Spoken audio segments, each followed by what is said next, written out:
Ó, gente, tem nova camisa aí que minha esposa me deu. E aí, ó, bonita ou não? Comenta aí. Vamos falar agora sobre acordou aquele que estava dormindo em berço esplêndido. Estamos falando aqui do Procurador-Geral da República, o senhor Paulo Gustavo Gonet.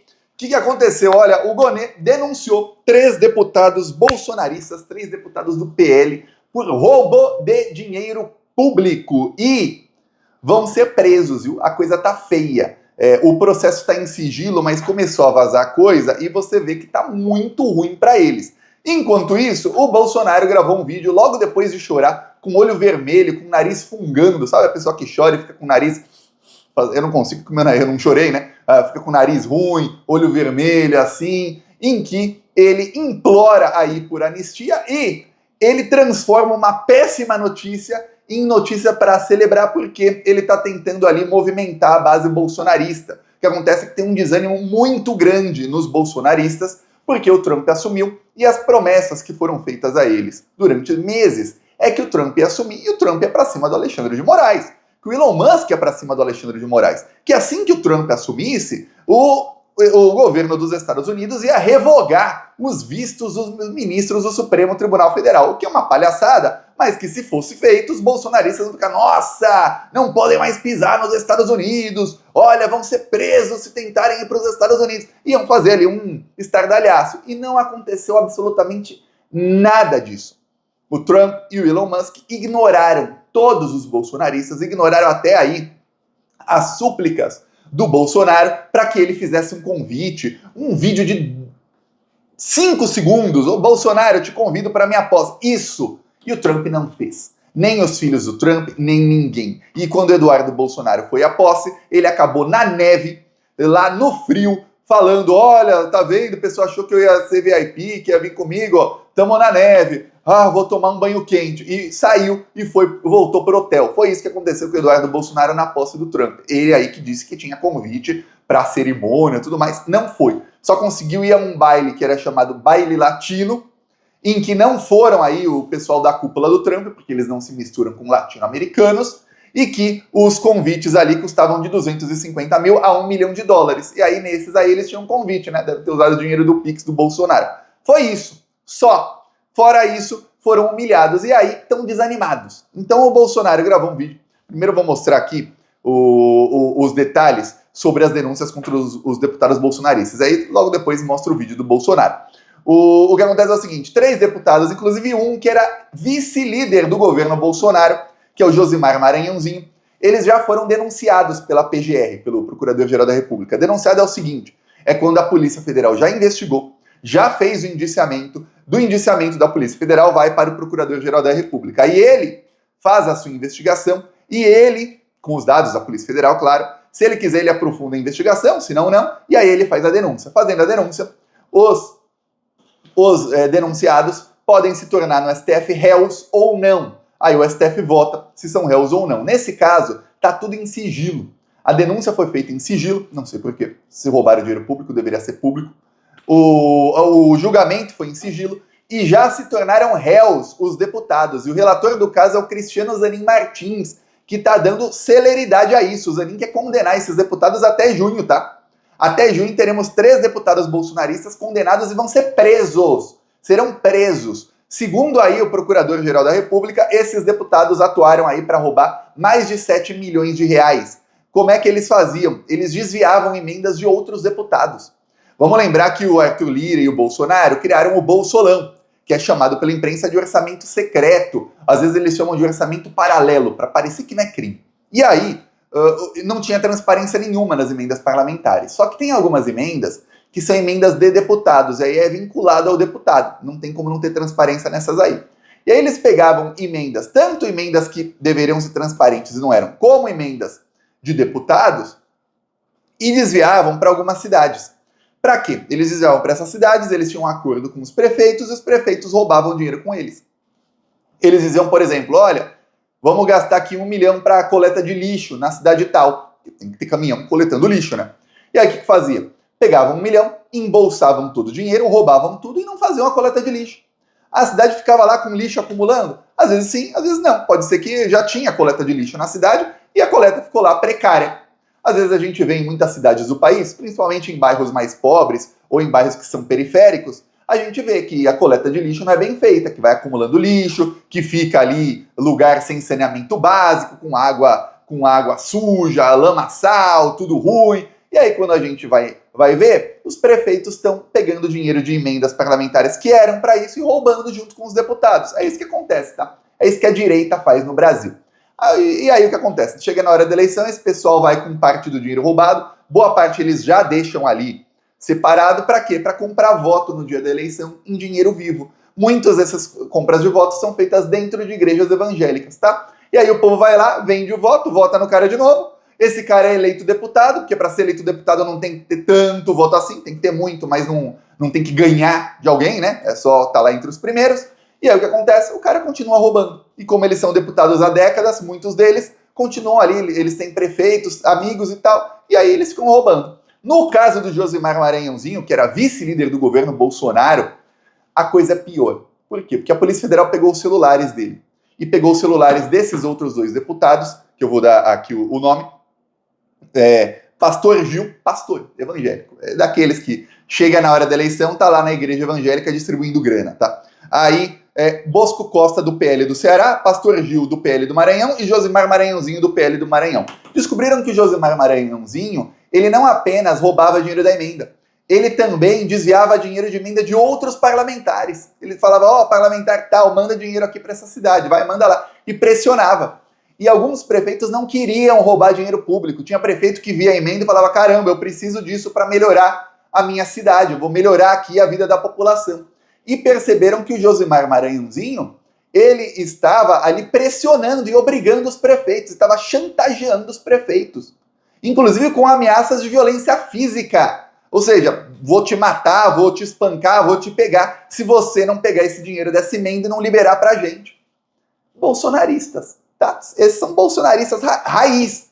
Ninguém seria vice-líder do governo Bolsonaro se não é assim, ó, com Jair Bolsonaro e com a cúpula do bolsonarismo, tá? O Bolsonaro, ele não indicava líder, vice-líder, principalmente ele foi vice-líder do governo Bolsonaro no começo do governo Bolsonaro. Naquela época o Bolsonaro não tinha acordo com o Centrão. O Bolsonaro foi fazer acordo com o Centrão só quando o Arthur Lira se tornou presidente da Câmara. O Arthur Lira chegou e pegou o Bolsonaro e falou, ó, primeiro ele pegou o Bolsonaro pela jugular e falou, ó, agora você faz acordo comigo. E aí depois ele falou, podemos roubar juntos. E aí eles abriram ali a porteira do roubo de dinheiro público no Brasil. E aí esse cara continuou ali em cargos importantes no governo Bolsonaro. Pois bem, agora pegou e agora o Cristiano Zanin Martins está dando celeridade ao processo. Já, daqui a algumas semanas, vai para a fase de alegações finais e aí vai para julgamento. Indo para julgamento, a primeira turma do STF, tá? Já vou te adiantar. Zanin, Flávio Dino, Alexandre de Moraes, Carmen Lúcia e Luiz Fux. Ferrou. Não tem nem o que falar. Não tem nem o que falar. Serão condenados e presos, os três aí. Então prepara que até o final do ano teremos 3 bolsonaristas presos. 3 a menos aí no Congresso Nacional. E o Bolsonaro tá vendo que a coisa tá ruim para ele. Eu falei nos últimos dias. Tá tendo uma briga, eu mostrei no vídeo de ontem, quem não assistiu assista, não vou mostrar aqui de novo os tweets e tal, continuam brigando. O Eduardo Bolsonaro, o Marcel Van Hatten, o Ricardo Salles, o Carlos Bolsonaro, estão aí mandando indireta pro Gustavo Guerra, pro Nicolas, pra Carla Zambelli, estão ali, uma briga generalizada, vários influenciadores famosos do bolsonarismo entraram na briga, tá uma loucura. O Kim Paim, que é o youtuber mais famoso, entrou na briga, o Leandro Ruschel, que é que era um dos mais famosos bolsonaristas em 2018, 2019, foi investigado aí no inquérito das fake news, aí ele perdeu aí algumas redes sociais que ele tinha, não é mais tão famoso, mas é amigo do Eduardo Bolsonaro, entrou na briga, um acusando o outro, inclusive alguns aí que parecia que iam estar do lado da família Bolsonaro traíram, tá uma loucura o bolsonarismo. Por quê? Porque teve traição na votação para a presidência da Câmara dos Deputados, e o Hugo Mota, que é o atual presidente da Câmara, tá bravo. Tá bravo porque o Van Hatten teve 31 votos. Só que o partido dele, que é o Partido Novo, tem só 4 deputados. Então, isso indica que 27 bolsonaristas de outros partidos que estavam fechados com o Hugo Mota, o Partido Novo não fechou com o Hugo Mota, tá? O PL fechou, Partido Progressista, que é o dele, fechou, Republicanos fechou, que são os 3 partidos mais bolsonaristas. Então, esses partidos tinham que dar 100% dos votos ao Hugo Mota. Ele esperava ter 470 votos. Teve 444. 26 a menos. Quantos bolsonaristas que não são do Partido Novo votaram no Marcel Van Hatten? 27. E a conta fecha. A conta fecha. Tem um aí de margem de erro. A conta fechou. Aí o que acontece? Respingou no Bolsonaro. O Hugo Mota deu uma entrevista na Globo News que caiu como uma bomba. Foi ali que começaram as brigas. Até então, o Eduardo Bolsonaro estava tranquilo, ele estava ali vendo o Marcel Van Hatten trair, mas estava ali, ó, não vamos lavar roupa suja em público. Porém, quando o Hugo Mota dá uma entrevista e diz que, olha, a anistia, eu vou falar com os líderes partidários, tá? Se os líderes partidários, a maioria deles, quiser pautar a anistia, se não for um assunto aí que vai travar o debate da Câmara, que vai dividir aí a casa, eu vou pautar sim.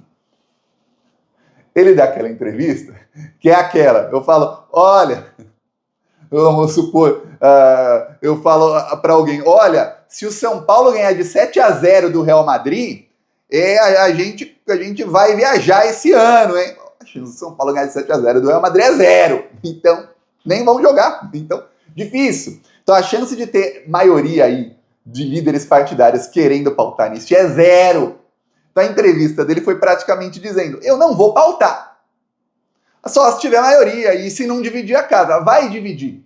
Porque os partidos de esquerda são contra, os partidos da base do governo Lula são contra. Vários partidos nem são da base do Lula aí e são contra também, não querem.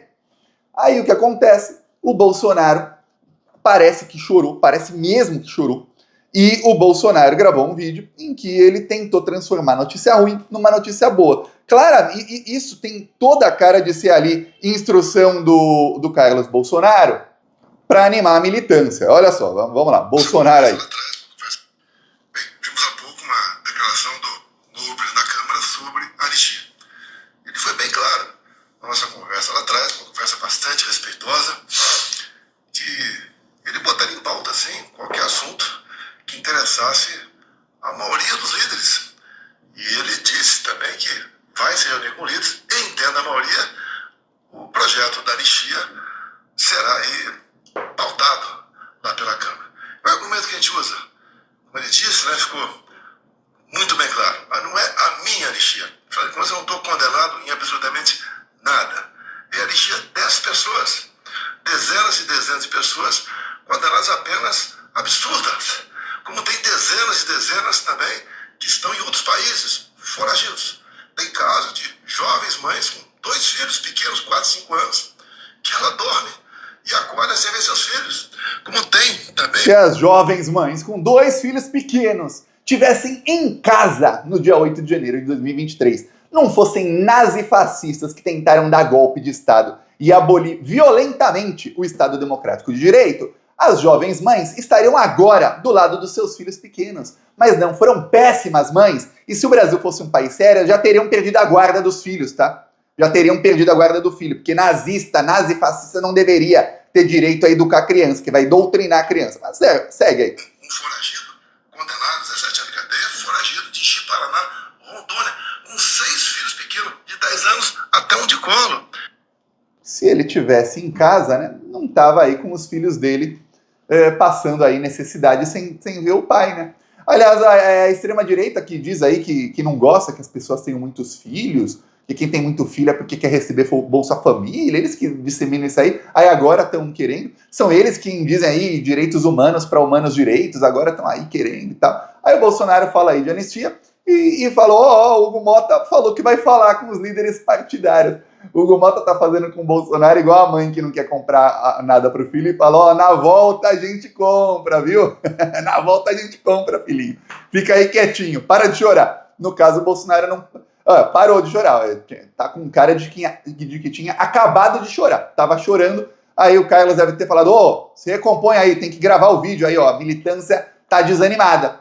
Tá tendo briga entre os parlamentares, briga pública, tá uma loucura, todo mundo aí se xingando nas redes sociais. Imagina como estão os bolsonaristas, uns xingando aos outros, que tem uns que estão defendendo o Eduardo Bolsonaro, tem outros que estão defendendo o Van Hatten, outros defendendo o Nicolas, outros atacando o Nicolas, outros atacando o Eduardo Bolsonaro e o Bolsonaro. Enfim, tá uma loucura. Então vamos trocar aí o assunto do dia, o Bolsonaro, e grava o vídeo aí. E aí ele gravou aí, com carinha de que tinha acabado de chorar, olho vermelho, quando você vê que essa parte aqui do olho de volta tá bem vermelha, é porque geralmente estava chorando. Aí você vê o nariz também e tal, e aí ele com aquela carinha, assim, o olho caído e tal. Tá ruim, viu? Tá bem ruim para ele. Veremos. O Procurador-Geral da República parece que acordou, mas no caso do Bolsonaro, vamos falar uma coisa. A Polícia Federal terminou o inquérito contra o Bolsonaro no final de julho, 27 de julho. Aí a palhaçada que fez o Procurador-Geral da República. Ele falou que ia esperar o inquérito do golpe de Estado para juntar o caso das joias e do cartão de vacinação com o do golpe de Estado. Eu falei aqui, isso é um erro. Ele deveria fatiar os inquéritos e fazer 3 denúncias. Tá. Aí ele falou, esse inquérito de golpe tá demorando, então eu só vou fazer a denúncia depois da eleição. Passou o primeiro turno, o Gonê falou assim, e ele falou, ele tem os seus jornalistas da imprensa que vazam o que ele quer. Não, vai ser só depois do segundo turno a denúncia contra o Bolsonaro. Aí a Polícia Federal falou, então a gente vai indiciar o Bolsonaro só depois da eleição, que a gente vai incrementar a denúncia, né? Não adianta denunciar agora se o Gonê já falou que não vai denunciar. Aí a polícia indiciou o Bolsonaro. Aí ele falou, não, vai ser no fim de janeiro. Aí chegou janeiro e ele falou, não, o STF volta em fevereiro, vai ser no começo de fevereiro. Aí agora o Gonê fala o seguinte, não, eu vou fatiar as denúncias contra o Bolsonaro para ser mais rápido. Peraí. O primeiro indiciamento foi em julho. Se ele tivesse fatiado, se ele tivesse trabalhado na denúncia do caso das joias, dava para ter denunciado o Bolsonaro já em agosto. Estamos em fevereiro. Passaram 6 meses que o Gonê não faz nada. Olha, é bom o Lula dar uma ligação pro Gonê e falar, Gonê, se você quiser ser reconduzido ao cargo em setembro, é bom você começar a trabalhar. Denunciou os 3 bolsonaristas e tal. Mas quem tentou dar golpe de Estado tá livre, leve e solto, gravando um videozinho chorando aí com medo da Polícia Federal, dando entrevista que tá com medo da Polícia Federal, mas ele só tá com medo porque ele continua solto. Se ele já tivesse preso, ele não tava com medo da prisão, já estaria preso. Então vamos, Gonê, põe uma segunda marcha aí, uma segunda marcha, tô nem falando de engatar aí com velocidade, é uma segunda marcha, tá ruim, viu? Tá muito ruim. Agora ele fala que vai fatiar a denúncia para que a denúncia seja feita em fevereiro. Você fala, palhaçada. E ficamos todos os brasileiros aí que defendem a democracia como palhaços do Procurador-Geral da República. Essa é a situação aí, fevereiro de 2025. Veremos. Peço a sua inscrição no canal. Seguimos aqui lutando. Falou!